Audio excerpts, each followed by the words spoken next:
यावर्षी 2026मध्ये 26 मार्चला गुरुवारी आलेली आहे रामनवमी. रामनवमी हा दिवस प्रत्येकजण अगदी आनंदाने उत्साहाने साजरा करत असतो.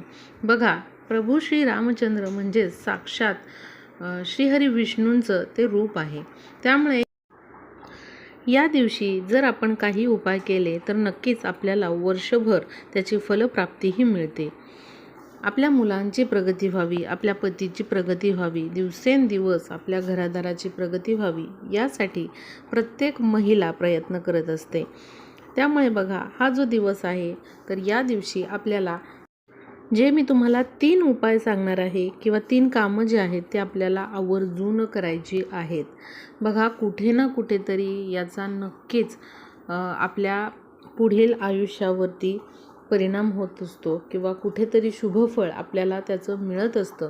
त्यामुळे रामनवमी दिवशी प्रत्येकाने हे 3 उपाय फक्त करा. बाकी मी तुम्हाला काहीही सांगणार नाही आहे की तासनतास तुम्ही देवघरासमोर बसून सेवा करा, असं काहीही नाही. फक्त हे 3 उपाय किंवा हे जे 3 कामं आहेत ती तुम्ही जर केली तर बघा, रामनवमीचं शुभ फळ तुम्हाला प्राप्त झाल्याशिवाय राहणार नाही.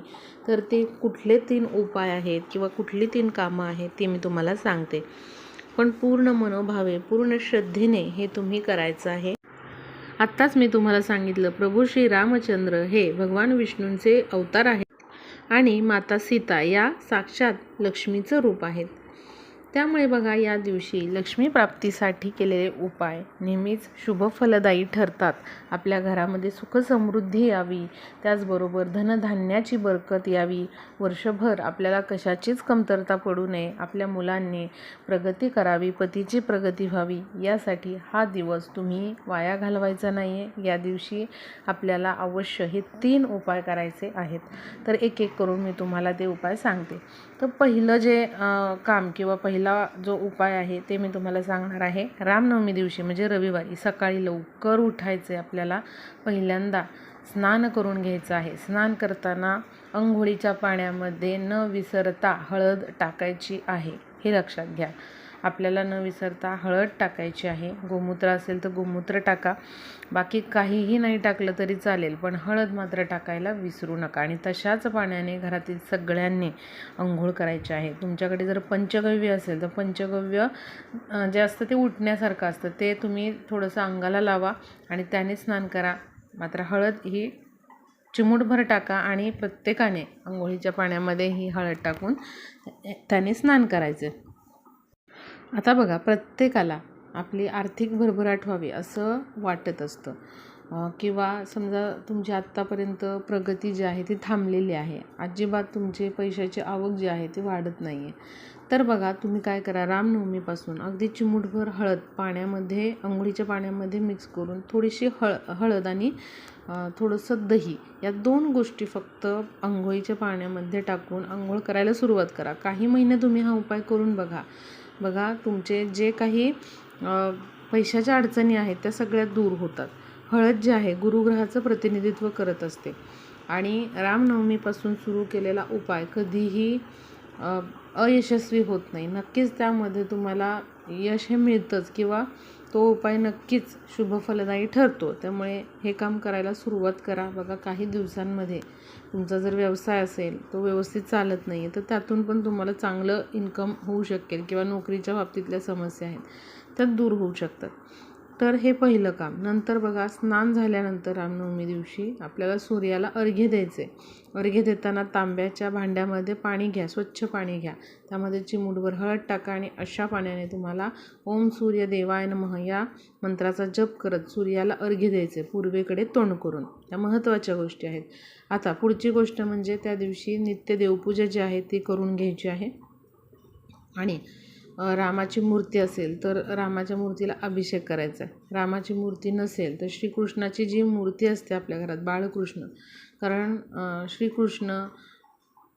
श्रीराम हे भगवान विष्णूंचेच अवतार आहेत. त्यामुळे बाळकृष्णाची मूर्ती तुम्ही घ्या, ताम्हणामध्ये घ्या आणि त्या मूर्तीला आपल्याला अभिषेक करायचा आहे. दुधामध्ये 1 तुळशीचं पान टाका, त्याचबरोबर थोडंसं केसर टाका. केसर वापरणं शक्य नाही तर हळद टाका आणि अशा या दुधानेच तुम्ही श्रीरामांना बाळकृष्णांना अभिषेक करायचा आहे. आणि अभिषेक करत असताना श्रीराम श्रीराम श्रीराम असा जप करा किंवा ओम नमो भगवते वासुदेवाय नमः या मंत्राचा जप करा. हे महत्त्वाचं आहे. बघा, आपलं पुढील वर्ष, येणारं वर्ष हे सुखसमृद्धीचं जाण्यासाठी आणि अखंड आपल्यावरती भगवान विष्णूंचा कृपा आशीर्वाद राहण्यासाठी, श्रीरामांची कृपा राहण्यासाठी या गोष्टी तुम्ही नक्की रामनवमीच्या दिवशी करायच्यात. रामनवमीच्या दिवशी रविवारी उठल्याबरोबर सकाळी काय करा, तुळशीसमोर दिवा प्रज्वलित करा.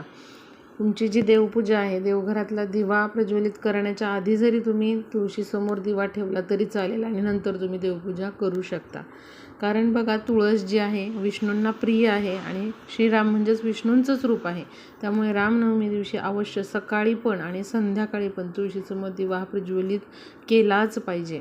ही गोष्ट लक्षात घ्या. त्यानंतर दुसरी गोष्ट म्हणजे बघा, या दिवशी जे माकड असतं तर माकडांना फुटाणे आणि केळी जे आहेत ती खाऊ घाला. कारण जे हनुमंत होते तर ते श्रीरामाचे अतिशय भक्त होते. त्यामुळे या दिवशी हनुमानांना पण विसरायचं नाही. हनुमंताच्या मंदिरात या दिवशी जा तुम्ही, तिथे त्यांचा आशीर्वाद घ्या, त्यांना नमस्कार करा आणि तिथे पण तुम्हाला फुटाणे केळी हे ठेवून यायचं आहे. आणि जे काही माकडं असतात तर त्यांना पण फुटाणे केळी हे खाऊ घालायचे. त्याचबरोबर गाईला पण फुटाणे केळी गूळ या वस्तू तुम्ही खाऊ घाला. यामुळे बघा, अनेक प्रकारच्या आर्थिक अडचणी तुमच्या दूर होतात.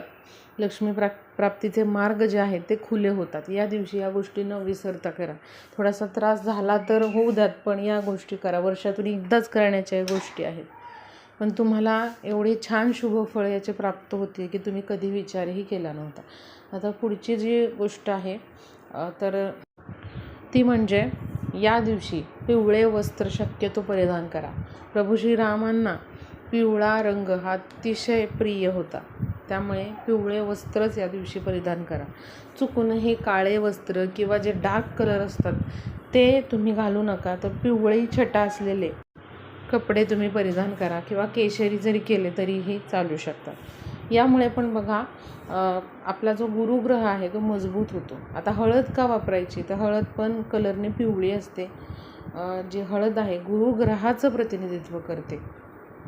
त्यामुळे काय होतं, तर पैशाच्या बाबतीतल्या अडचणी ज्या आहेत, आर्थिक अडचणी आहेत, त्या सगळ्या दूर होतात. आणि गुरु एकदा मजबूत झाला आपला की कुठल्याच बाबतीतल्या आपल्या पैशाच्या अडचणी उरत नाहीत.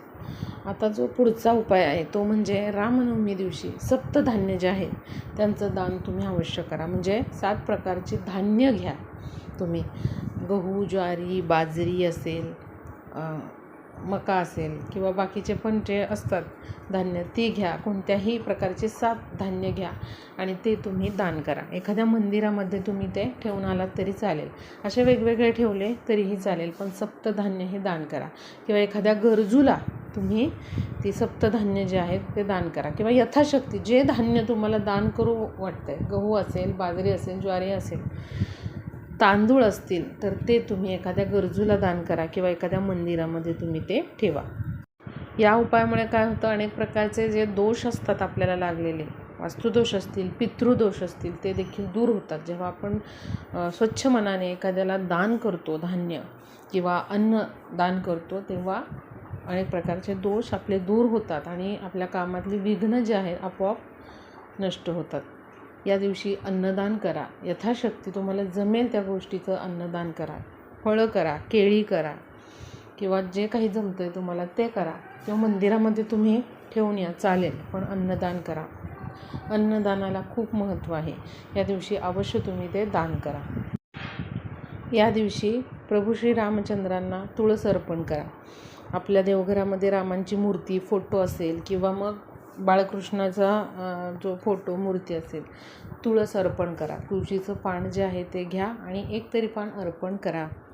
या दिवशी प्रभू रामांना जी खीर आवडते, तांदळाची खीर, या दिवशी अवश्य तुम्ही खिरीचा नैवेद्य बनवा आणि असा हा नैवेद्य दाखवताना त्यावर देखील तुळशीचं पान ठेवा आणि तो नैवेद्य तुम्ही त्यांना अर्पण करा. या दिवशी बघा, आपल्याला खोटं चुकूनही बोलायचं नाही, कधीच बोलायचं नाही आहे. पण या दिवशी आपल्याला शक्यतो खोटं बोलायचं नाही आहे किंवा कोणाचा अपमान करायचा नाही आहे. घरी आपल्या कोण आलेलं असेल तर त्यांना आपल्याला काहीतरी खाऊ घालायचं आहे आणि ते आपल्या घरातून आनंदी जातील अशा प्रकारेच आपल्याला त्यांच्याशी वागायचं आहे. इतर दिवशीही तसंच वागायचं आहे, पण दिवसाचं विशेष महत्त्व आहे.